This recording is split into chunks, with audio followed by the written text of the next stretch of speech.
Dominic Washburn avait bâti son empire à partir de rien. À 45 ans, il commandait le respect dans les cercles immobiliers de Los Angeles, non pas grâce à une richesse héritée, mais par des choix calculés et une volonté de fer qui ne se pliait jamais sous la pression. Sa femme, Candace, une blonde magnifique qu'il avait rencontrée lors d'un gala de charité il y a 15 ans, semblait être le complément parfait à son ambition. Si vous avez aimé la vidéo, n'oubliez pas de vous abonner à ma chaîne, d'activer les notifications, de laisser un like et un commentaire sous la vidéo.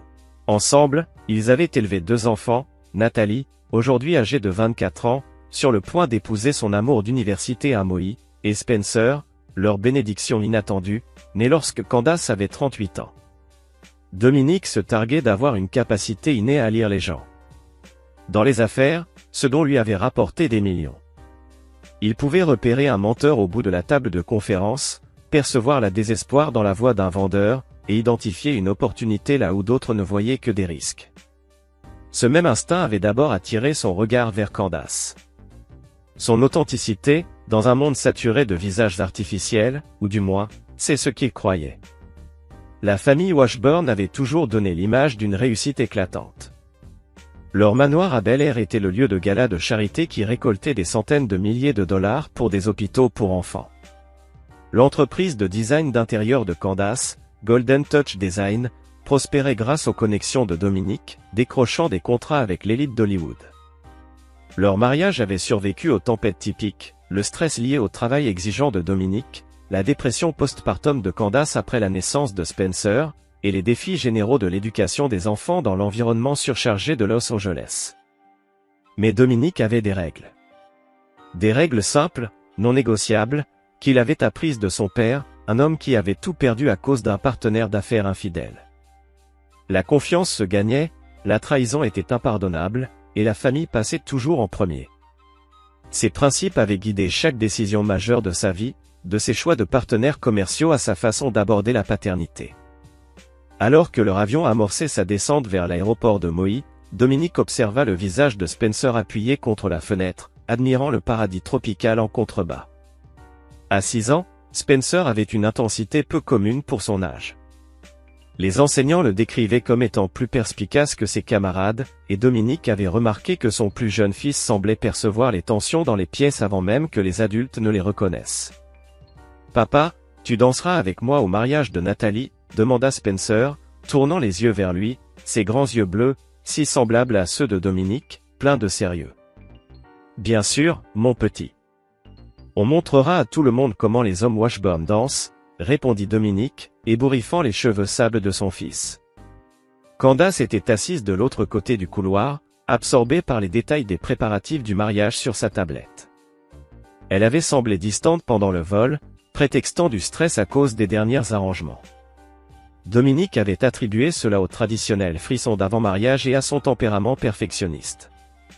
Après tout, c'était le grand jour de leur fille, et Candace avait investi des mois pour que chaque détail reflète les standards de la famille Washburn. Le dîner de répétition au grand rite était tout ce que Nathalie avait rêvé. Le toast de Dominic à sa fille et son fiancé, Craig Pratt, fit pleurer les invités lorsqu'il parla de la fondation de l'amour, bâtie sur la confiance, le respect, et une loyauté inébranlable. L'ironie de ces mots, il le découvrirait plus tard. Cette nuit-là, alors qu'ils retournaient dans leur suite, Spencer semblait agité. Il était resté silencieux pendant le dîner, grignotant son repas et observant les adultes avec ce regard intense qui mettait parfois mal à l'aise les babysitters. Candace était déjà allée se coucher, prétextant la fatigue, laissant Dominic gérer la mise au lit. « Papa » murmura Spencer alors que Dominic lui mettait les couvertures. « Parfois, j'entends des choses. »« Quel genre de choses, mon chéri ?» répondit Dominic, son instinct paternel aiguisé. « Des choses qui me donnent une boule dans le ventre. » Spencer secoua la tête. « Pas des rêves. Des choses réelles, comme quand les adultes pensent que les enfants ne peuvent pas les entendre, mais moi je peux. » Un frisson parcourut la colonne vertébrale de Dominic, mais il garda une voix calme.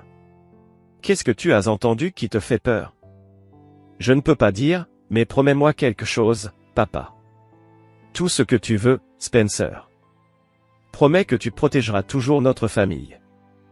Peu importe ce qui arrive. » Le poids de cette demande, venant d'un enfant de 6 ans, se posa lourdement sur la poitrine de Dominique. « Je le promets, mon fils. » Toujours. Chapitre 2, l'avertissement. Le jour du mariage se leva parfait. Le ciel d'azur, les alizés qui soufflaient doucement, et cette lumière dorée qui rendait tout aussi irréel qu'un décor de film. Nathalie était radieuse dans la robe en dentelle restaurée de sa grand-mère. Et Craig ne pouvait s'empêcher de sourire alors que les invités se rassemblaient sur la plage pour la cérémonie prévue à 16 heures. Dominique, absorbé dans les derniers préparatifs logistiques, n'avait pas remarqué Spencer, son fils, qui se tenait là, ajustant sa cravate devant le miroir.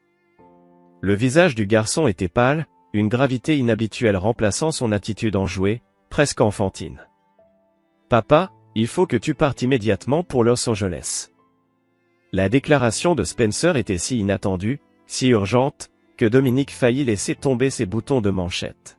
« Quoi ? Spencer, de quoi tu parles ? Le mariage est demain. » Il se corrigea rapidement, réalisant sa méprise dans la chaleur de l'instant. Le mariage est aujourd'hui, dans quelques heures. Les petites mains de Spencer se serrèrent sur la manche de Dominique avec une force surprenante. Il n'y a pas de temps à perdre. Prends le prochain vol. Les yeux de l'enfant portaient une connaissance étrange, une sagesse qui ne devrait pas exister chez quelqu'un d'aussi jeune. Dominique se baissa pour être à la hauteur de Spencer, scrutant son visage à la recherche d'un signe qui indiquerait que tout cela n'était qu'un jeu complexe. Mais Spencer n'avait jamais été du genre à jouer des tours ou manipuler les autres. Si quoi que ce soit, il était d'une honnêteté brutale, une qualité qui lui avait souvent causé des ennuis à l'école, comme cette fois où il avait dit à sa professeure que son haleine sentait le café et la tristesse. « Spencer, je ne peux pas partir maintenant, pas pour le mariage de ta sœur. C'est le jour le plus important de sa vie. » La voix de Spencer se brisa, et des larmes menaçaient de perler au coin de ses yeux. Quelque chose de mauvais se passe à la maison. Je le sens.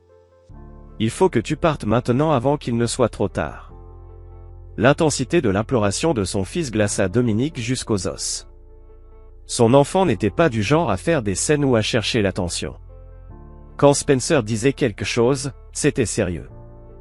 Et cette intuition inexplicable de l'enfant s'était déjà avérée juste par le passé, comme ce jour où Spencer avait insisté pour quitter un restaurant quelques minutes avant qu'un conducteur ivre ne fonce à travers la fenêtre d'entrée, ou lorsque Spencer avait refusé que Dominique prenne une route particulière pour aller à l'école, seulement pour apprendre plus tard qu'un énorme accident de voiture s'était produit sur cette même route.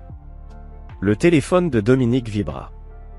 Un message d'un numéro inconnu s'afficha, « Votre fondation se fissure. Vérifiez la maison que vous avez construite. » Le message disparut aussi rapidement qu'il était apparu, laissant Dominique dans l'incertitude de savoir s'il l'avait imaginé. Mais le regard de Spencer confirma qu'il n'avait pas rêvé. « C'est pour ça que tu dois partir, papa, avant que les fissures ne deviennent des trous. » La métaphore était d'une sophistication étonnante pour un enfant de 6 ans. Pourtant, Spencer la livrait avec le sérieux de quelqu'un qui en comprenait pleinement les implications. Dominique sentit un frisson familier, celui de ses instincts d'affaires qui s'éveillaient. Le même sentiment qui lui avait permis d'éviter des investissements désastreux pour d'autres investisseurs. « Et le mariage, mon grand ? Nathalie sera dévastée si je ne suis pas là. » Le visage de Spencer se crispa brièvement, puis se durcit avec une détermination frappante, une expression qui ressemblait étrangement à celle de Dominique lorsqu'il devait prendre des décisions difficiles. « Nathalie comprendra quand elle saura la vérité, mais si tu ne pars pas maintenant, il n'y aura plus rien à quoi revenir. » 30 minutes plus tard, Dominique était dans un taxi en direction de l'aéroport de Kahului, son cœur battant la chamade entre la peur et la confusion. Il avait prétexté une urgence familiale nécessitant son attention immédiate et avait promis d'expliquer tout cela à son retour. La douleur initiale de sa fille s'était transformée en inquiétude quand elle avait vu la véritable inquiétude dans ses yeux. Candace, quant à elle, avait étonnamment montré une calme étrange face à son départ, presque un soulagement. Elle l'avait embrassé sur la joue et murmuré quelque chose à propos de s'occuper de tout jusqu'à son retour, mais ses yeux n'avaient pas rencontré les siens. À ce moment-là, il avait attribué cela au stress du mariage. Maintenant, À 30 000 pieds au-dessus du Pacifique, il se demandait ce que cela avait bien pu signifier. Le vol de nuit vers LAX lui offrit 6 heures pour réfléchir, et aucune de ses pensées n'était rassurante. L'avertissement de Spencer résonnait dans son esprit, accompagné de ce message mystérieux, « Votre fondation se fissure ». Quelle fondation? Son entreprise était solide. Il venait de conclure l'affaire la plus importante de sa carrière 3 semaines plus tôt. Sa famille semblait stable malgré les tensions habituelles. Sa santé était bonne. Ses finances, sécurisées. Mais Spencer lui avait dit de vérifier la maison qu'il avait construite. Pas seulement la maison physique, mais la maison, la vie, la confiance, la fondation de tout ce qu'il avait construit. Lorsque l'avion entama sa descente vers Los Angeles, Dominique ressentit cette même sensation dans son ventre, celle qu'il avait mis en garde contre des investissements risqués et des partenaires malhonnêtes. Quelque chose ne tournait pas rond, et il allait bientôt découvrir à quel point. Le texte qui s'affichait à l'écran fit geler le sang de Dominique. Il s'agissait d'une conversation texte qui le plongea dans une glace glacée de terreur et de trahison. Brett, la côte est dégagée. L'avion de Dominique n'atterrit pas avant demain soir. Candace, c'est bon. J'ai besoin de ce temps avec toi avant de lui dire. Brett, t'es sûr que tu veux aller jusqu'au bout? Il ne va pas simplement se laisser faire. Candace, je m'en fiche maintenant. J'en ai assez de prétendre. 15 ans, c'est suffisant. Brett, et les enfants? Candace, Nathalie commence sa propre vie. Quant à Spencer, les enfants sont résilients. Le téléphone glissa des mains tremblantes de Dominique et tomba sur le parquet, faisant un bruit sec. Brett. Brett Andry. Dominique connaissait ce nom.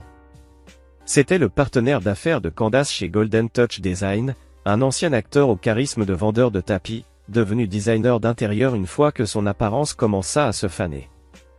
Dominique ne l'avait jamais apprécié, il trouvait quelque chose de faux dans son sourire toujours prêt et ses dents en porcelaine. Mais ce n'était pas une question de préférence personnelle, ce n'était pas une simple histoire de « aimer ou ne pas aimer ». Non, cette histoire allait bien plus loin. Cela allait au-delà de la simple aventure. Ce message montrait une trahison bien plus profonde, bien plus calculée. Avant de lui dire quoi? Le cerveau de Dominique, façonné pour analyser et élaborer des stratégies sous pression, commença à fonctionner malgré le dévastateur choc émotionnel qu'il ressentait. Si Candace et Brett avaient l'intention de lui annoncer quelque chose, et s'ils pensaient avoir jusqu'à demain soir pour se préparer, alors il avait un avantage qu'ils ignoraient. L'avertissement de Spencer lui avait donné du temps pour comprendre l'étendue de leur trahison avant qu'il ne sache qu'ils savaient. Dominique photographia la conversation texte avec son propre téléphone, puis fouilla soigneusement la pièce à la recherche d'autres preuves. Dans la boîte à bijoux de Candace, il trouva une clé qu'il ne reconnaissait pas. Derrière son miroir, dans le cadre, il découvrit une carte de visite d'un avocat spécialisé en divorce. Pas n'importe quel avocat, mais Patricia Chin, célèbre à Los Angeles pour sa méthode impitoyable dans les divorces à haut enjeu. Ses clients s'en sortaient toujours avec bien plus que ce qu'ils avaient apporté dans leur mariage. Les pièces du puzzle se mettaient en place dans l'esprit de Dominique avec une clarté nauséabonde. Ce n'était pas juste une histoire de tromperie. Non, c'était une destruction planifiée de sa vie. Combien de temps avait-il comploté ça? Quelle partie de son passé récent avait été un mensonge? Dominique descendit dans son bureau à domicile, un sanctuaire où il avait construit son empire commercial avec une planification méticuleuse et une pensée stratégique. Maintenant, il allait utiliser ces mêmes compétences pour un tout autre but. Il sortit un bloc-notes et commença à écrire, documentant tout ce qu'il venait de découvrir, les photos, le calendrier des événements, les implications. Son téléphone vibra, c'était un message de Nathalie. Nathalie, papa, le mariage était magnifique. J'ai hâte de te montrer les photos. Tout va bien à la maison? Non, tout ne va pas bien à la maison. Tout était brisé. Mais Nathalie n'avait pas besoin de le savoir pour l'instant. Sa lune de miel ne devrait pas être entachée par cette vérité. Dominique, tout va bien, ma chérie. Je gère quelques affaires et je serai de retour bientôt. Profite de ta lune de miel. En tapant ce mensonge, Dominique sentit quelque chose d'essentiel en lui se briser. Le mari confiant, celui qui croyait en la bonté de la femme qu'il avait épousée, était en train de mourir. À sa place, quelque chose de plus dur, de plus dangereux, était en train de naître. Candace et Brett pensaient jouer un jeu où ils tenaient toutes les cartes. Ils n'avaient aucune idée qu'ils étaient sur le point de faire face à un homme qui avait passé 20 ans à apprendre à détruire ses ennemis qui le sous-estimaient. En affaires, Dominique Washburn était connu pour sa capacité à anéantir les compétiteurs qui se dressaient contre lui. Il avait réduit en faillite des tentatives d'achats hostiles, retourné des alliés les uns contre les autres, et démantelé systématiquement ceux assez fous pour essayer de le tromper. Maintenant, pour la première fois de sa vie, ses compétences allaient être utilisées pour une vengeance personnelle. Il voulait lui dire quelque chose. Très bien. Mais quand ils ouvriraient la bouche, il aurait déjà orchestré leur destruction de telle manière que leurs mots seraient vides de sens. Dominique ouvrit son ordinateur portable et commença à élaborer son plan. Chapitre 4. La préparation du prédateur. Les 18 heures suivantes furent consacrées à Dominique pour se transformer en chasseur. Il possédait toujours l'instinct pour cela. En affaires, la capacité à identifier une faiblesse et à l'exploiter, c'était ce qui séparait les entrepreneurs qui réussissent des ambitieux qui ne vont nulle part. Maintenant, il tournait cette focalisation prédatrice vers les deux personnes qu'il avait trahies de la manière la plus profonde. Sa première action fut de contacter Gary Long, un détective privé qui l'avait aidé à effectuer des vérifications de fonds de commerce par le passé. Gary était méticuleux, discret, et avait un talent rare pour découvrir des informations que les gens préféraient garder cachées. Gary, Dominique, je pensais que tu étais à Hawaï pour le mariage de ta fille. Dominique, changement de programme. J'ai besoin que tu fasses une enquête approfondie. Un bilan complet sur les finances de Brett Hendrick, ses relations, ses affaires, tout. Je veux aussi une surveillance sur ma femme, Candace. Je veux savoir partout où elle va, avec qui elle parle, toutes les transactions qu'elle fait. Il y eut un silence de plusieurs secondes au bout du fil. Gary, Dom, ça a l'air personnel, tu es sûr de vouloir aller dans cette direction? Dominique, Gary, en toutes ces années, t'ai-je jamais demandé de faire quelque chose dont je n'étais pas absolument certain? Gary, non, tu ne l'as jamais fait. Dominique, je veux les premiers éléments ce soir. Le rapport complet dans les 48 heures. Ça coûtera plus cher pour l'urgence. Gary, l'argent n'est pas un problème. Mais Gary, tout ça reste entre nous. Pas de traces, pas de papier, rien qui puisse me relier à tout ça. Après avoir raccroché, Dominique commença sa propre enquête. Les années passées à faire des vérifications sur des affaires commerciales lui avaient appris à rechercher la vie de quelqu'un avec une précision chirurgicale. Il commença par les réseaux sociaux, utilisant de faux comptes pour accéder au profil de Brett. Ce qu'il découvrit révéla un homme vivant bien au-delà de ses moyens apparents. Le compte Instagram de Brett présentait des dîners coûteux, des vacances luxueuses et des vêtements de créateurs, un contraste frappant avec les bénéfices de Golden Touch Design. Mais ce qui était encore plus révélateur, ce furent les photos des 6 derniers mois. Des images où Brett se trouvait clairement dans des lieux que Dominique reconnaissait comme étant des endroits que Candace avait prétendu visiter pour des raisons professionnelles.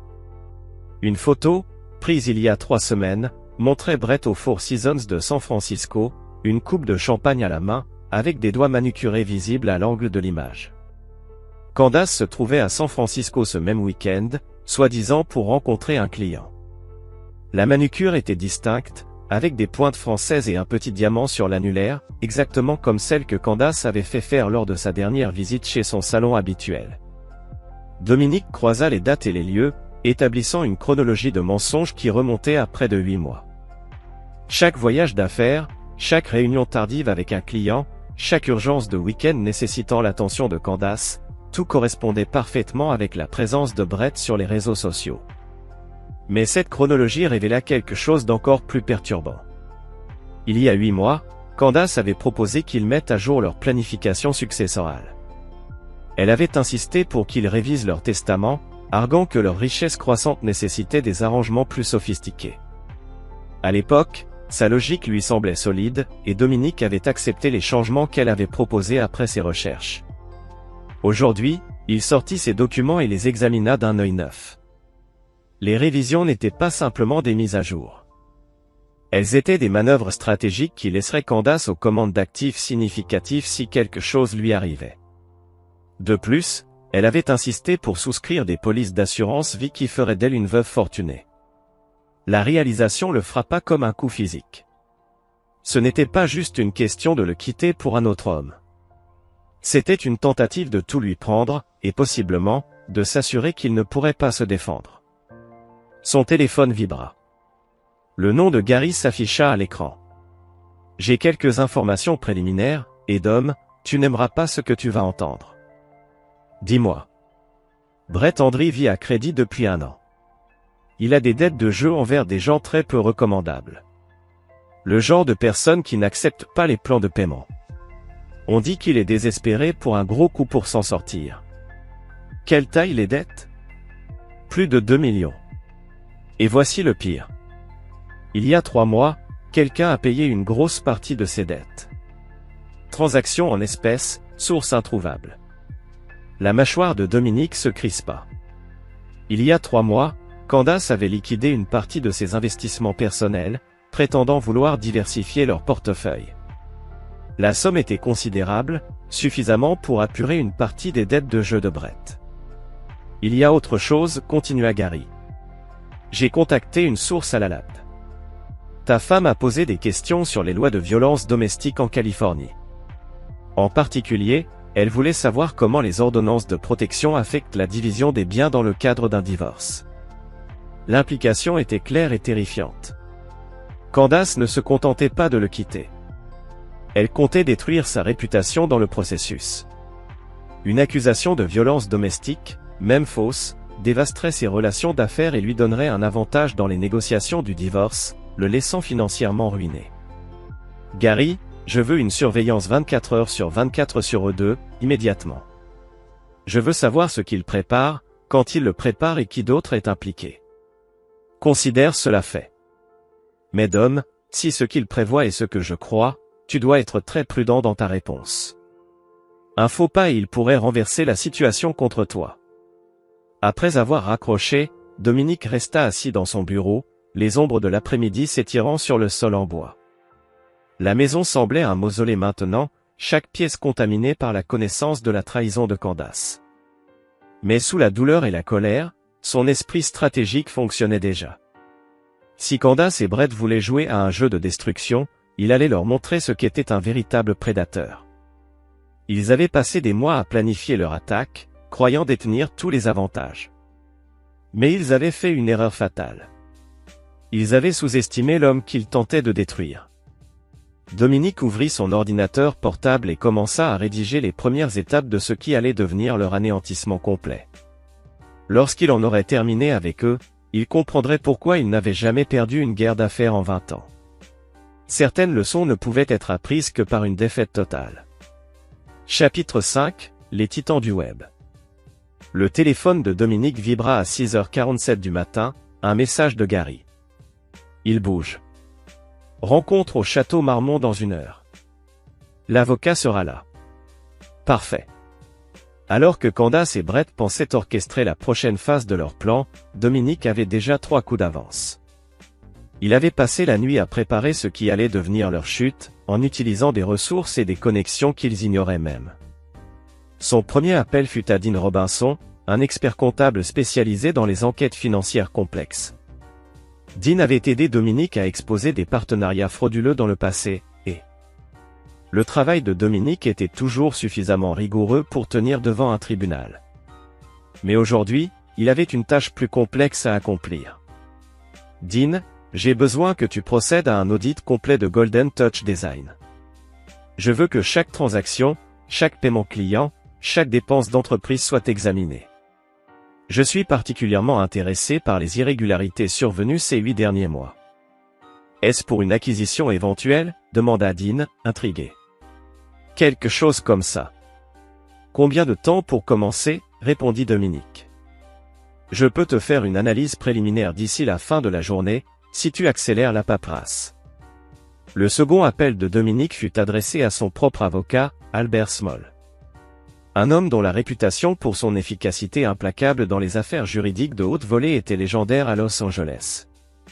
Albert, j'ai besoin de te voir immédiatement. Apporte tous les documents relatifs à ma planification successorale, et prépare-toi pour ce qui va être une procédure de divorce des plus complexes. Dominique, tout va bien, demanda Albert, son ton inquiétant. Tout va sur le point de devenir très bien. Combien de temps pour arriver? En attendant l'arrivée d'Albert, Dominique passa en revue les informations que Gary avait collectées durant la nuit. Les photos de surveillance étaient accablantes. Candace et Brett entrant ensemble au château Marmont à 23h30, ne ressortant qu'à 7h15 du matin. Mais ce qui était encore plus intrigant, ce furent les photos de leur compagne, une femme d'une cinquantaine d'années, cheveux argentés, porteuse d'une mallette élégante. Une recherche inversée révéla son identité, Patricia Chin, l'avocate en divorce dont la carte de visite avait été trouvée dans la boîte à bijoux de Candace. Mais ce qui glaça le sang de Dominique, ce fut la date inscrite sur une des photos. Patricia Chin avait rencontré Brett seul, il y a 2 semaines, dans un restaurant de Beverly Hills. Ce n'était pas une décision prise sur un coup de tête, ou un crime de passion. C'était une attaque planifiée, mûrie depuis des semaines, peut-être des mois. Albert arriva 1 heure plus tard, son visage habituellement impassible devenant de plus en plus grave à mesure que Dominique exposait les preuves. Les avocats scrutèrent les photographies, les relevés financiers et la chronologie méticuleusement établie par Dominique. C'est grave, Dominique. Si ce qu'il prévoit se concrétise, il pourrait réclamer la moitié de tout ce que tu as bâti, en plus d'une pension alimentaire substantielle. Les lois californiennes sur le divorce sans faute, combinées à la durée de ton mariage, leur donnent un levier considérable. Et si je peux prouver l'adultère, suggéra Dominique. La Californie est un État sans faute. L'adultère n'a généralement pas d'impact sur la division des biens, à moins que tu ne puisses prouver qu'elle a utilisé des biens communs pour financer l'affaire. Dominique sourit d'un air sombre. Et si je pouvais prouver ça, et bien plus encore? Il tendit à Albert un document qu'il avait rédigé lors de cette nuit sans sommeil. Il y exposait une théorie qui s'était lentement formée dans son esprit. Candace et Brett n'avaient pas seulement eu une liaison, ils s'étaient systématiquement positionnés pour prendre le contrôle de ses actifs professionnels. Regarde les timings, expliqua Dominique. Il y a 8 mois, Candace a insisté pour modifier notre planification successorale. Il y a 6 mois, elle a proposé de restructurer Golden Touch Design pour lui donner plus de contrôle opérationnel à des fins fiscales. Il y a 4 mois, elle a insisté pour mettre à jour nos polices d'assurance entreprise. Chaque suggestion l'a positionnée pour en bénéficier si quelque chose devait arriver à moi ou à notre mariage. Les yeux d'Albert s'agrandirent à mesure qu'il comprenait le schéma. Cela pourrait constituer une fraude si tu arrives à prouver qu'ils étaient en collusion dès le début. Je peux le prouver, mais j'ai besoin de quelque chose d'autre de ta part avant. Quoi? Répondit Albert, impatient. Je veux leur donner exactement ce qu'ils pensent vouloir. Pendant les 2 heures suivantes, Dominique et Albert mirent au point une stratégie qui attirait Candace et Brett dans un piège qu'ils avaient eux-mêmes tendu. Le plan nécessitait de la patience, de la précision, et une volonté d'apparaître vulnérable alors qu'en réalité, Dominique se trouvait dans sa position la plus forte. À 14h30, Dominique reçut un autre message de Gary. Il prévoit d'agir contre toi demain. Patricia Chin déposera les papiers demain matin. Candace te les remettra dès ton retour d'Hawaï. Le téléphone de Dominique sonna immédiatement. Le nom de Candace apparut à l'écran. « Chérie », dit-elle d'une voix douce comme du miel, avec une pointe d'inquiétude. « Comment ça se passe là-bas? Quand seras-tu de retour? » Demain soir, comme prévu. Tout va bien ici. Et Spencer, comment va-t-il? Il reste calme depuis ton départ. Il n'arrête pas de demander quand tu rentreras. Je crois qu'il te manque encore plus que d'habitude. L'ironie n'échappa pas à Dominique. Spencer lui avait sauvé la mise en l'empêchant de tomber dans leur piège. Son fils de 6 ans avait montré plus de loyauté en un instant que sa femme en 15 ans de mariage. Dis-lui qu'il me manque aussi. Candace, tout va bien? Tu sembles différente. Juste fatiguée, je suppose. Planifier un mariage demande plus d'énergie qu'on ne le croit. J'aurais hâte que tout redevienne normal. Normal, pensa Dominique. Comme si la normalité était encore possible après ce qu'elle avait fait. Je t'aime, dit-il, injectant juste assez d'émotion dans sa voix pour que cela semble sincère. Je t'aime aussi, Dominique. Bon voyage. Le mensonge lui venait si facilement. Dominique se demanda combien d'autres il n'avait pas perçus au fil des années. Après avoir raccroché, il passa un dernier appel à Spencer, en utilisant le téléphone sécurisé qu'il avait donné à Nathalie en cas d'urgence. « Salut mon grand, comment va mon garçon courageux ? Papa, quand est-ce que tu rentres ? Maman agit bizarrement, et Brett vient tout le temps à la maison. Je sais, Spencer. C'est pour ça que tu avais raison de me le dire. Tu as sauvé notre famille en étant aussi intelligent et courageux. Tu vas tout réparer ? Oui, mon fils. Je vais tout réparer. Mais ça risque d'être un peu confus pendant un moment. D'accord. Peu importe ce qui se passe, souviens-toi que je t'aime, toi et Nathalie, plus que tout au monde. Je sais, papa. Tu nous protégeras toujours comme tu l'as promis. Toujours, Spencer. Toujours. Alors que la nuit tombait sur Los Angeles, Dominique relut ses préparatifs une dernière fois. Le lendemain, ils feraient face à la confrontation que Candace et Brett avaient prévue, mais ils découvriront trop tard qu'ils s'étaient attaqués à la mauvaise personne. Brett Hendricks était assis dans le bureau de Patricia Chin à Beverly Hills, examinant les derniers documents qui allaient détruire la vie de Dominique. Il n'avait aucune idée que, à seulement 3 blocs de là, Dominique observait en direct les images de surveillance de leur rencontre, tandis qu'Albert Small faisait les dernières préparations pour leur contre-attaque. L'ordonnance d'éloignement sera déposée immédiatement après que nous aurons servi les papiers du divorce, expliqua Patricia à ses clients. La déclaration de Candace sur la menace ressentie, combinée à la réputation de Dominique pour ses méthodes commerciales agressives, devrait suffire à obtenir une approbation préliminaire. Et les enfants ? Demanda Candace, bien que son ton suggère que la question était plus procédurale que maternelle. Pensée restera avec vous. Évidemment, étant donné qu'il est assez jeune, le tribunal favorisera la garde maternelle. Nathalie est adulte, donc ce n'est pas un facteur. Brett se pencha en avant, sa désespoir à peine dissimulé sous son charme habituel et les actifs commerciaux. Une fois que l'ordonnance d'éloignement sera en place, Candace aura le contrôle temporaire de Golden Touch Design et l'accès aux comptes communs. Si nous parvenons à démontrer que le comportement agressif de Dominique le rend instable, nous pourrons potentiellement geler son accès à d'autres biens en attendant une évaluation psychologique complète. Dominique ferma l'ordinateur portable et se tourna vers Albert. Combien de temps laissons-nous cela se dérouler ? Laissez-les déposer leurs papiers. Laissez-les croire qu'ils ont gagné. Puis nous les détruisons. À 11h43, un huissier arriva au bâtiment de bureau de Dominique avec 2 copies des documents. La demande de divorce le dépeignait comme un mari contrôlant, potentiellement violent, dont le succès en affaires lui avait donné l'impression d'être au-dessus des comptes à rendre. L'application pour l'ordonnance d'éloignement incluait une déclaration sous serment de Candace, décrivant des incidents de maltraitance émotionnelle que Dominique savait n'avoir jamais eu lieu. Ce qui brisa son cœur, ce ne furent pas les mensonges eux-mêmes, mais la manière dont ils étaient habilement élaborés. Candace avait transformé des arguments légitimes concernant des décisions professionnelles en exemples de comportements contrôlants. Elle avait réinterprété ses instincts protecteurs envers leurs enfants comme de la manipulation possessive. Chaque geste d'amour au cours de leur mariage avait été recontextualisé comme une preuve de son besoin instable de domination.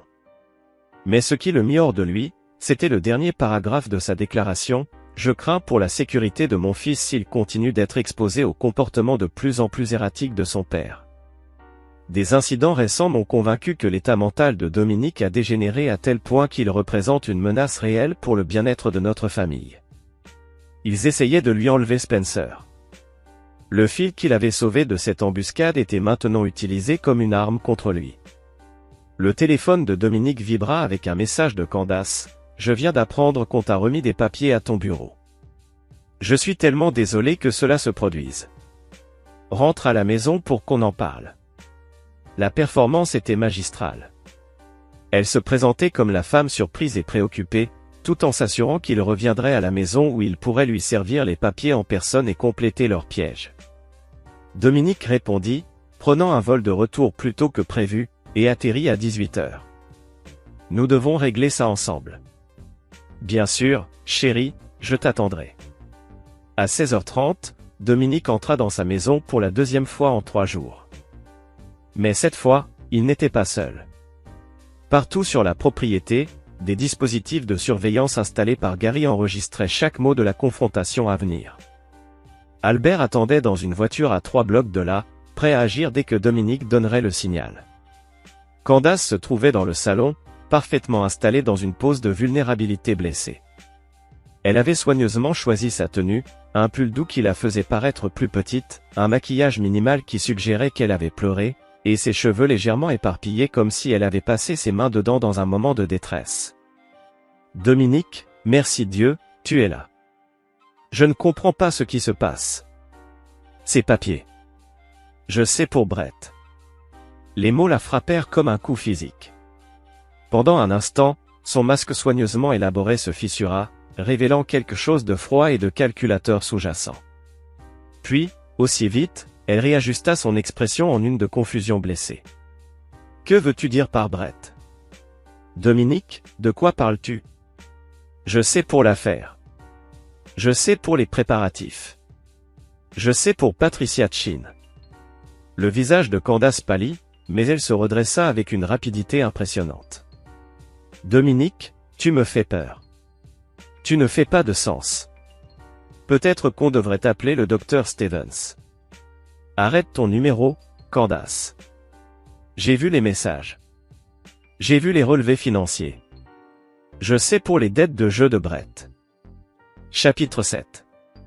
Le jugement dernier. « Et comment vous avez payé vos dettes avec notre argent ?» Sa voix montait en flèche, remplie d'une colère qui semblait tout à fait sincère. « Tu as fouillé dans mon téléphone ? Comment oses-tu violer ma vie privée de cette façon ? » La défense était magistralement orchestrée, mais Dominique avait passé 3 jours à préparer chaque réponse possible qu'elle pourrait lui opposer. Ta vie privée. Après 15 ans de mariage, 15 ans à construire une vie ensemble, 15 ans à te faire confiance avec tout ce que j'avais. Et maintenant, tu veux parler de vie privée ? Dominique, s'il te plaît. Tu es paranoïaque. Brett est juste mon partenaire d'affaires. Rien de plus. Ces papiers juridiques, je n'ai aucune idée d'où ils viennent, mais peut-être que quelqu'un essaie de me faire porter le chapeau. La porte d'entrée s'ouvrit alors, et Brett Andry entra avec l'assurance d'un homme persuadé de tenir toutes les cartes en main. Il avait clairement attendu son signal pour faire son entrée, probablement dans l'attente de trouver Dominique brisé, vulnérable, prêt à accepter n'importe quelle condition. Mais à la place, il se retrouva face à un homme qui ressemblait davantage à un prédateur qu'à une proie, un prédateur qui avait observé sa victime pendant des jours. « Brett, » dit Dominique d'une voix calme. « Parfait timing.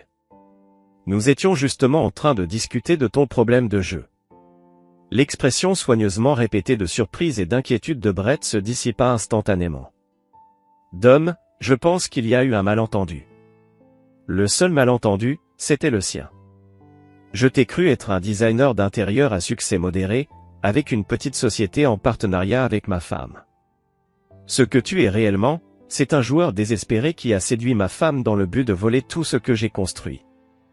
Mais c'est insensé, s'exclama Candace. Mais sa voix manquait maintenant de conviction. Dominique, tu fais une crise. Peut-être que le stress de l'entreprise ou le mariage de Nathalie te fait perdre pied. Albert Small entra alors par la porte, une mallette à la main et l'expression d'un homme qui avait passé 30 ans à détruire des vies dans des salles d'audience. Madame Washburn, Monsieur Andry. Je suis Albert Small, l'avocat de Monsieur Washburn. J'ai des documents que je pense que vous trouverez intéressants. Albert ouvrit sa mallette avec la précision d'un chirurgien préparant une opération complexe. Les documents qu'il en sortira feront une chirurgie sur la vie de Candace et Brett, coupant tout ce qu'ils avaient espéré voler. Commençons par les dossiers financiers, dit Albert, en étalant des papiers sur la table basse. Il y a 3 mois, Madame Washburn a liquidé 2,3 millions de dollars en investissement personnel. L'argent a été transféré sur un compte offshore, puis utilisés pour payer les dettes de jeu de Monsieur Andry envers plusieurs casinos de Las Vegas et des créanciers privés plutôt impitoyables.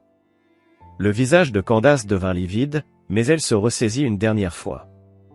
Ça, ce n'est pas illégal. J'ai le droit d'aider un ami. Utiliser des biens matrimoniaux pour financer les dettes de ton amant tout en planifiant de frauder ton mari? En réalité, c'est plusieurs crimes illégaux. La voix d'Albert était agréablement professionnelle, comme celle d'un homme qui annonce une sentence de mort avec un sourire.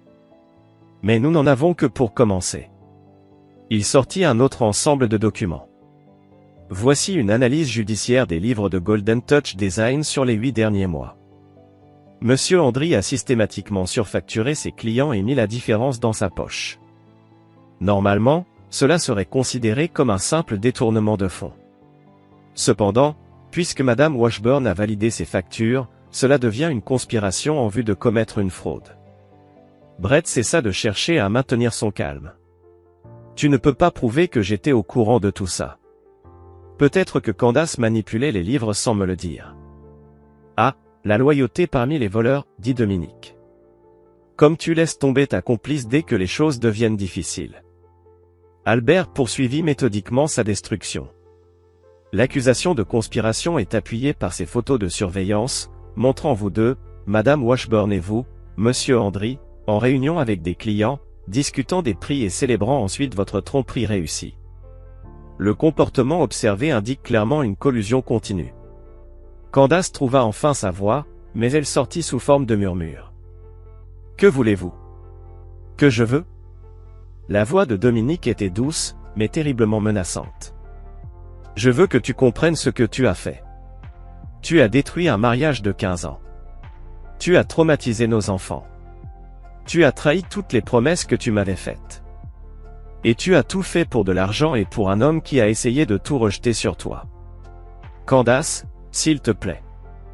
Mais ce qui me met vraiment en colère, Candace, c'est que tu as essayé d'utiliser Spencer contre moi. Tu allais prétendre que j'étais instable, dangereux pour notre propre fils, ce garçon qui m'a sauvé de ton piège, et tu voulais en faire une arme. Albert sortit enfin le dernier document. Cela nous amène à l'ordonnance de restriction et à la demande de divorce. Malheureusement pour vous deux, ces documents contiennent plusieurs déclarations qui peuvent être prouvées fausses. Déposer de fausses déclarations dans une procédure judiciaire constitue un parjure. Combiné aux accusations de fraude, nous parlons de prison à long terme. Attends, s'écria Brett, sa désespoir éclatant enfin. On peut s'arranger. Je témoignerai contre Candace. Je vous dirai tout, comment elle a tout planifié. Le rire de Dominique résonna, plus terrifiant que n'importe quel cri. Tu crois que c'est une négociation? Tu crois avoir quelque chose à m'offrir? Dominique se leva. Dominique se leva lentement et s'approcha de la fenêtre. Il fixa le jardin, où Spencer jouait il y a encore quelques jours, à une époque où Dominique croyait encore que sa famille était réelle. Voici ce qui va se passer, dit-il sans se retourner. Candace, tu vas signer les papiers du divorce, qui te laisseront exactement ce que tu as apporté dans ce mariage. Rien. Tu renonceras à toute prétention sur cette maison, sur l'entreprise, et sur tous les biens que nous avons accumulés ensemble. Je ne signerai jamais ça, répondit-elle, mais sa voix tremblait. Si, tu vas signer. Parce que si tu ne le fais pas, je déposerai des charges criminelles qui t'enverront en prison pour 10 à 15 ans. Brett aussi. Et Spencer témoignera de ce qu'il a vu. Tes réunions d'affaires avec Brett. Tes mensonges sur tes déplacements. Tout ce qu'un enfant de 6 ans, intelligent, perçoit, que les adultes croient qu'il ne comprend pas. La posture de Candace s'effondra alors complètement. Espèce de salaud.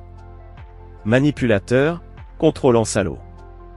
J'aurais dû te quitter il y a des années. Voilà la vraie Candace, dit Dominique en se retournant enfin vers elle.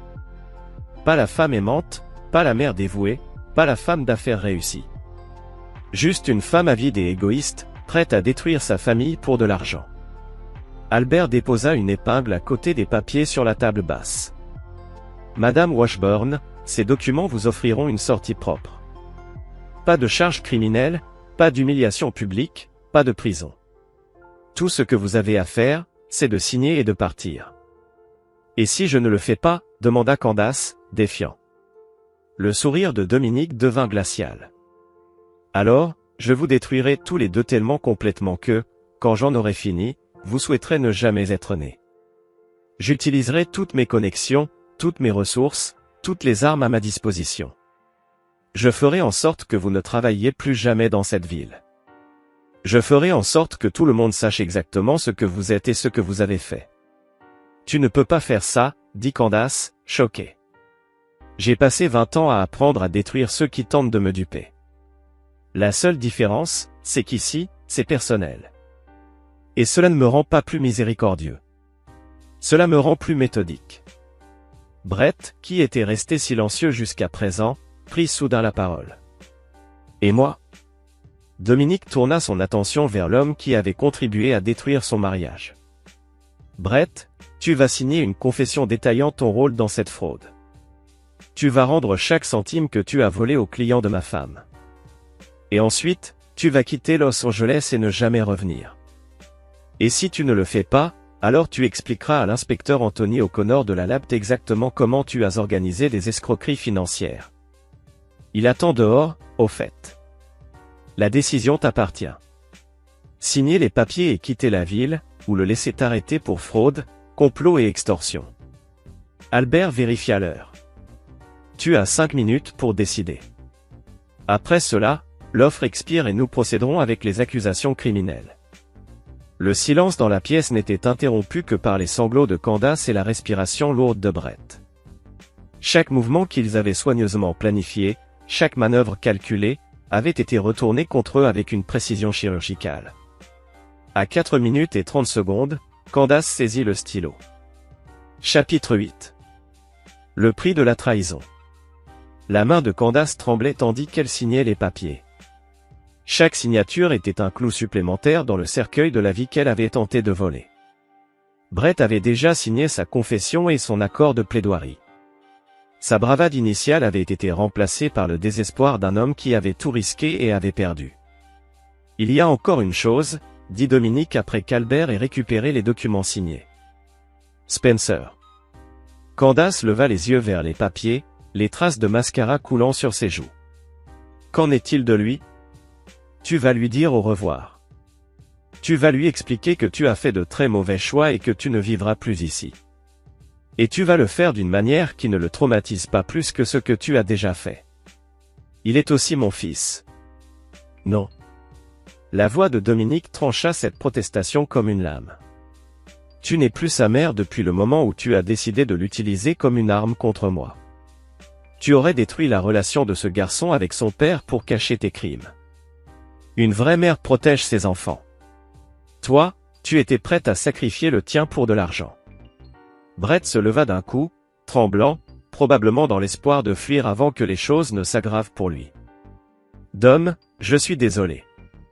Je sais que ça ne veut plus rien dire maintenant, mais tu as raison. Ça ne veut rien dire, répondit Dominique froidement. Laisse-moi te donner un conseil pour ta nouvelle vie, Brett. Peu importe la ville où tu finis, peu importe le nom que tu choisis d'adopter, souviens-toi de ce moment. Souviens-toi de ce qui arrive à ceux qui tentent de me tromper. Parce que si je te vois à nouveau, si tu contactes ma famille, si tu penses même à revenir à Los Angeles, je terminerai ce que j'ai commencé aujourd'hui. La menace fut prononcée avec une telle intensité silencieuse que Brett recula d'un pas. Je comprends. Non, je ne pense pas que tu comprennes. Dominique s'approcha de son bureau et se pencha légèrement en avant. Tu vois, Brett, ce n'était pas juste une question d'argent pour toi. C'était une question de prendre quelque chose qui m'appartenait, pensant que tu pouvais m'intimider, croyant que tu pouvais détruire ma vie et t'en aller indemne. Cette arrogance mérite une leçon plus permanente. Dominique ouvrit un dossier et le déposa sur la table. Il leva les yeux vers Brett, dont le visage pâlit en un instant.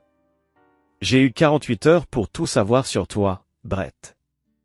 Ton vrai nom est Brett Hanley, et tu l'as changé après avoir monté des arnaques d'investissement à Phoenix. Tu as une fille en Oregon qui croit que tu es mort, parce que tu l'as abandonnée plutôt que de payer la pension alimentaire. Tu as utilisé de faux diplômes pour décrocher des contrats de conception, car tu n'as jamais terminé les programmes que tu revendiques dans ton CV. Le visage de Brett devint livide, ses lèvres tremblantes sous le poids des révélations. Comment as-tu fait pour me trouver tout ça? Dominique sourit. L'argent et le temps, Brett. Deux choses dont j'ai plus que tu ne peux en imaginer. Il marqua une pause, son regard perçant fixé sur celui de Brett. Voilà ce qui va t'arriver. Ce soir, tu vas prendre le bus Greyhound pour Portland. Tu vas retrouver ta fille et commencer à payer la pension alimentaire que tu as ignorée pendant 8 ans. Tu vas trouver un travail légitime et mener une vie honnête. Et chaque mois, tu m'enverras un rapport pour prouver que tu tiens parole. Brett, presque figé, murmura, « Et si je refuse ?» Dominique laissa échapper un sourire froid, un sourire si cruel que Brett ne put s'empêcher de frissonner. Alors, je rendrai publiques toutes ces informations. Je les enverrai à toutes les personnes dans la vie de ta fille, son école, les parents de ses amis, l'employeur de sa mère. Tout le monde saura que le père qu'elle croyait mort est en réalité un escroc qu'il a abandonné pour éviter ses responsabilités. Le silence entre eux était épais, tendu, comme un filet invisible qui enveloppait Brett. La cruauté de la situation était parfaite. Brett pourrait disparaître, recommencer ailleurs, mais il ne pourrait jamais échapper à la connaissance que sa fille, qui croyait qu'il était mort, vivrait le reste de sa vie en pensant que son père était un lâche, un homme trop égoïste pour assumer ses erreurs. « Tu es un monstre », souffla Brett, sa voix brisée. « Non, Brett », répondit Dominique, avec une froideur implacable. « Je suis simplement quelqu'un qui ne pardonne pas, et qui n'oublie jamais.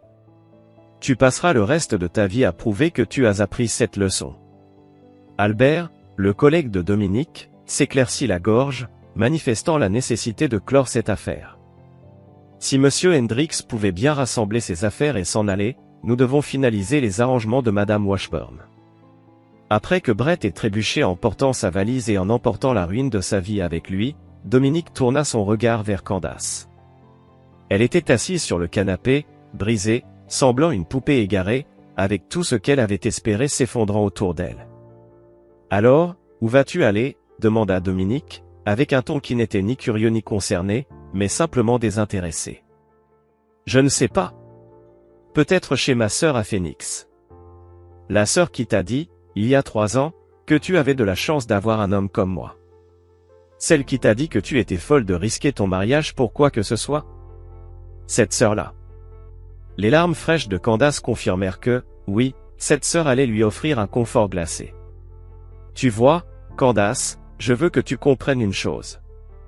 Tout ça n'arrive pas parce que je suis cruel ou vindicatif. Non, cela arrive parce que tu as fait un choix. Tu as choisi de trahir 15 ans de mariage. Tu as choisi de voler notre famille. Tu as choisi de tenter de retourner notre fils contre moi. Toutes les conséquences auxquelles tu fais face sont le résultat direct de tes décisions. Candace murmura, d'une voix étouffée, « Je sais. » Tu sais? Vraiment? Parce que pendant 1 heure, tu as essayé de minimiser ce que tu as fait, de blâmer les circonstances, de chercher des excuses. Même maintenant, je ne crois pas que tu comprennes pleinement l'ampleur de ta trahison.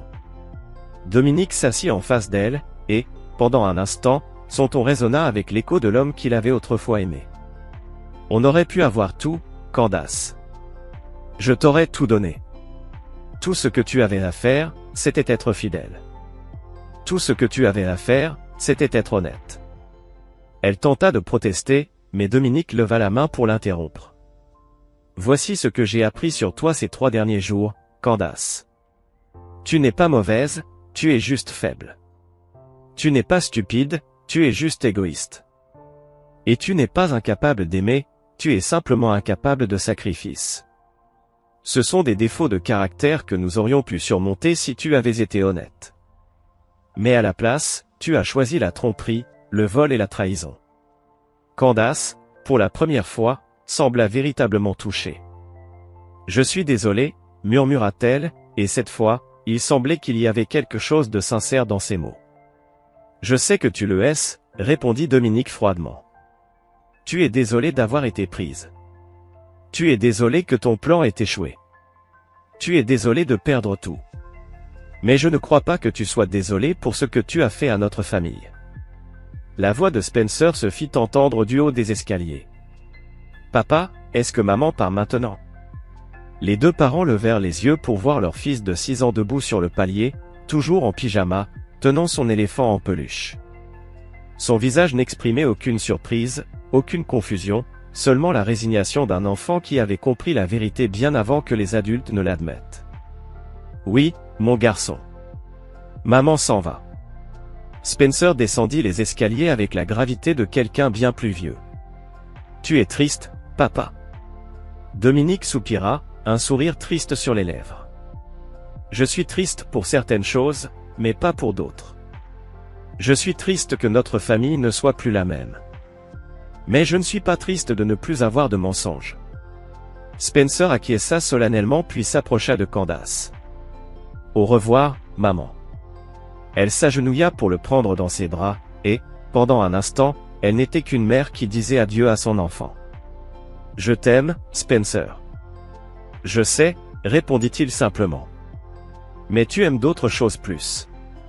Les mots, prononcés avec la brutalité innocente d'un enfant, brisèrent quelque chose en Candace que toute la cruauté stratégique de Dominique n'avait pas pu atteindre. Elle se leva, prit son sac à main et se dirigea vers la porte sans un mot de plus. Juste avant de la franchir, elle se retourna. Dominique? Quoi? Tu vas t'assurer qu'il sache que ce n'était pas sa faute, n'est-ce pas? Qu'il n'a pas causé tout ça. Pour la première fois en 3 jours, l'expression de Dominique se radoucit légèrement. Bien sûr. Candace hocha la tête et partit, fermant doucement la porte derrière elle, un bruit silencieux résonnant comme la fin de tout ce qu'ils avaient été autrefois. Chapitre 9, après la tempête. 6 mois plus tard, Dominique se tenait dans le même salon où son mariage avait pris fin, mais tout était différent maintenant. La maison avait été redécorée, non pas par un designer professionnel, mais par un père et un fils qui avaient appris à reconstruire une nouvelle vie sur les cendres de l'ancienne. Spencer s'était adapté à leur nouvelle réalité avec cette résilience propre aux enfants lorsqu'ils comprennent enfin qu'ils sont en sécurité. Les mensonges avaient disparu. La tension, qui pesait sur leur maison comme un nuage toxique, s'était dissipée. Et à sa place, il y avait quelque chose de plus simple, mais infiniment plus précieux, l'honnêteté. Papa, Nathalie est là, annonça Spencer depuis la fenêtre, surveillant l'arrivée de la voiture de sa sœur. Nathalie était de retour de son voyage de noces, pour découvrir que sa famille avait changé. Le choc et la douleur initiaux avaient laissé place à une intense protectivité envers son père et son frère, surtout après avoir pris connaissance de l'ampleur de ce que Candace avait prévu. La trahison l'avait profondément blessée, mais elle avait aussi révélé la force des liens qui subsistaient. Dominique vivait dans une maison de transition, tentant de reconstruire une vie brisée. Cela faisait maintenant 4 mois qu'il payait une pension alimentaire pour sa fille. Elle savait qu'il était toujours en vie, bien qu'elle n'ait pas encore accepté de le voir. Penses-tu qu'elle finira par le faire? La question de son ami le fit réfléchir un instant. Il répondit avec calme, « Je pense que les enfants sont plus indulgents que les adultes, mais ils sont aussi plus intelligents quand il s'agit de faire confiance. Elle prendra sa décision quand elle se sentira prête. Et toi, mon vieux? Tu as des pensées sur les rencontres, sur le fait de tourner la page. » Dominique esquissa un sourire face à la délicatesse de la question de sa fille. « Un jour, peut-être. Mais pour l'instant, je me concentre sur le fait de bâtir quelque chose de solide avec toi. J'ai perdu 15 ans à croire en quelque chose qui n'était pas réel. Je ne suis pas pressé de refaire cette erreur. » Spencer, les yeux fixés sur son assiette, leva finalement la tête. « Papa, quand je serai grande, comment saurai-je si quelqu'un m'aime vraiment ou s'il fait semblant ?» La question de Spencer resta suspendue dans l'air, lourde de sens, comme une tentative d'un enfant d'appréhender la cruauté du monde des adultes. Dominique prit une profonde inspiration. « C'est une bonne question, mon grand. Je pense que l'amour véritable se manifeste dans les petites choses. Quand quelqu'un choisit de te dire la vérité, même quand c'est difficile. Quand cette personne tient ses promesses, même quand cela l'arrange pas. Quand elle te protège, au lieu de t'utiliser. Comme tu nous as protégés. Comme nous nous protégeons les uns les autres. Voilà ce que signifie la famille. Nous nous choisissons chaque jour, peu importe ce qui se passe. Après le départ de Nathalie, une fois Spencer endormi, Dominique s'installa dans son bureau pour examiner les rapports de Gary Long. La surveillance était terminée depuis des mois, mais par habitude, il continuait à suivre de loin les activités de Candace et Brett. Ce n'était plus de la vengeance, mais plutôt une prise de conscience pragmatique que les gens changent rarement de manière aussi radicale qu'ils le prétendent. La vie de Candace à Phoenix semblait humble. Elle travaillait dans le commerce de détail, vivait modestement, et semblait avoir appris quelque chose de la destruction totale de sa vie précédente. Son histoire avec le directeur du restaurant paraissait sincère. Il savait tout de son divorce, de ses erreurs, de ses difficultés. Pourtant, il l'avait choisie, peut-être parce qu'elle était enfin authentique. En revanche, la situation de Brett était plus complexe. Les paiements de la pension alimentaire continuaient, mais ses tentatives de contact avec sa fille avaient été rejetées. Son travail était correct, sa situation de vie stable, mais quelque chose dans les rapports de surveillance suggérait un homme qui se contentait de suivre la routine, sans véritablement changer. Dominique fit mentalement une note pour continuer à surveiller la situation pendant encore 6 mois. Son téléphone vibra, un message d'Albert Small, mise à jour trimestrielle, tous les accords légaux finalisés.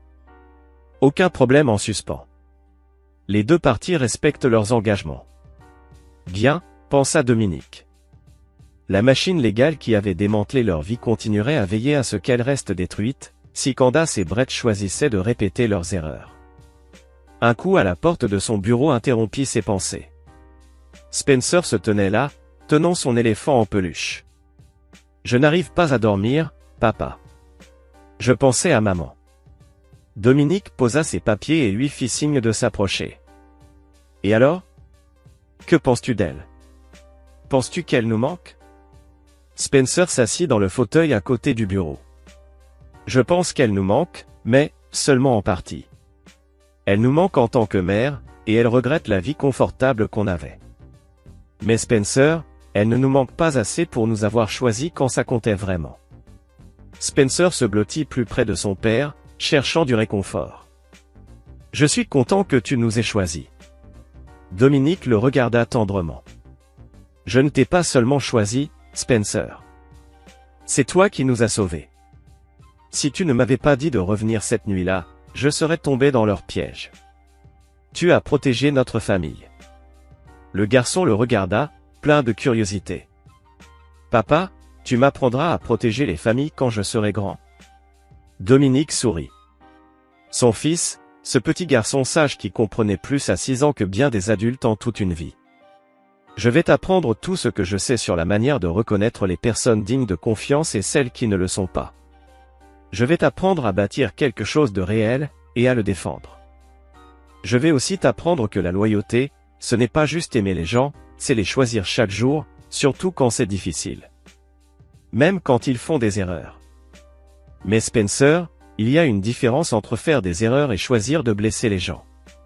Tout le monde fait des erreurs, mais tout le monde ne choisit pas de trahir ceux qui lui font confiance. » Spencer hocha la tête, semblant comprendre l'importance de ce qu'il venait d'apprendre. « Papa, je suis content qu'on soit juste nous deux maintenant. » Dominique sentit une chaleur envahir sa poitrine. Ce n'était pas la passion qu'il avait ressentie pour Candace, mais quelque chose de plus profond, de plus durable, l'amour d'une famille qui avait été mise à l'épreuve par la trahison et qui en était ressortie plus forte. « Moi aussi, mon grand. Moi aussi. » À l'extérieur, Los Angeles poursuivait sans relâche sa quête de rêve et d'ambition. Mais à l'intérieur de la maison des Washburn, un père et son fils avaient trouvé quelque chose de plus précieux que le succès, la richesse ou même l'amour, la vérité. Ils avaient appris que parfois, les victoires les plus importantes sont celles qui nous enseignent qui méritent notre loyauté et qui ne la méritent pas. Dominique avait passé 20 ans à apprendre à détruire ceux qui le sous-estimaient. Mais au final, la plus grande victoire n'était pas de détruire Candace et Brett, mais de découvrir que la famille pour laquelle il fallait se battre, c'était Spencer et Nathalie depuis le début. Certaines leçons ne peuvent être apprises que par la trahison. Certaines vérités ne peuvent être comprises qu'à travers les cendres de ce qu'on pensait vouloir. Et certaines familles deviennent plus fortes d'avoir été éprouvées par le feu et en être sorties avec les seuls liens essentiels restants. Ceux qui ne peuvent être achetés, vendus ou volés. Ceux qui se choisissent chaque jour, peu importe ce qui arrive.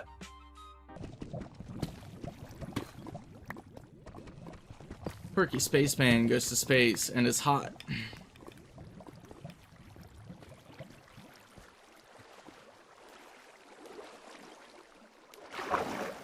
I don't know, I liked it. I didn't love it.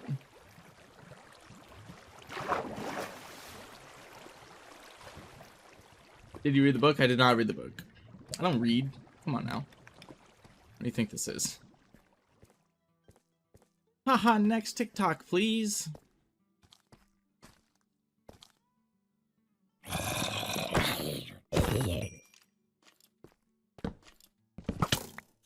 Uh-oh. I didn't realize I was low. Hold on.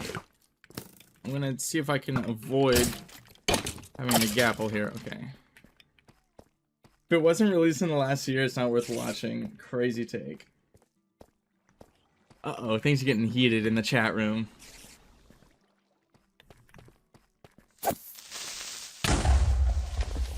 Okay, I'm starting to get the feeling that I've been running in circles. These diamond rates are trash, bro.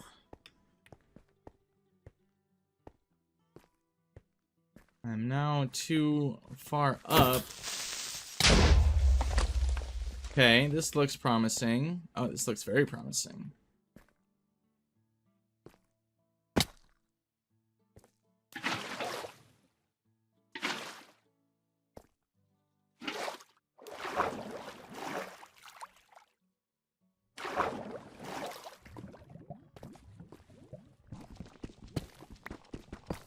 What, you think I can't read?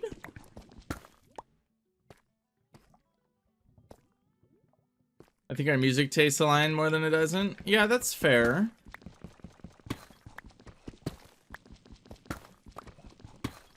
I wouldn't say we're perfectly aligned, but I mean, it's not like, I mean, we're in the same realm of EDM, you know, as opposed to something like pop or country. Guys, I'm actually getting really excited about my DJ stream. I have so many plans and ideas. It's still a ways out though. I need to stop talking about it until I'm ready to like actually announce when it is. Oh.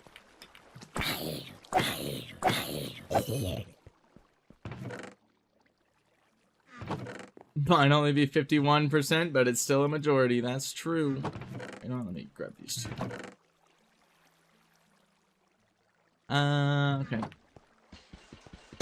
Oh, there's another one. Uh-oh. Hold on. Let me... Oh, they're fighting amongst themselves.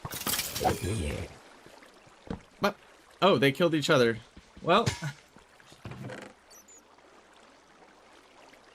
DJ man, that's me.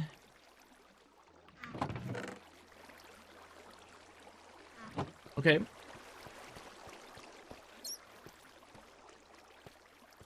Go down, please. Yes. Any diamonds?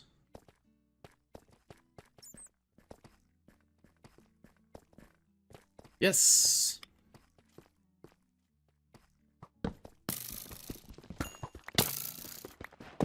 One.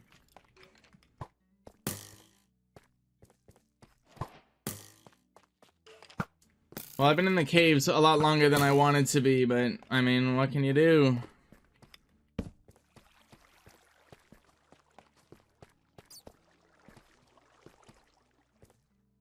Ooh, there we go. Bang.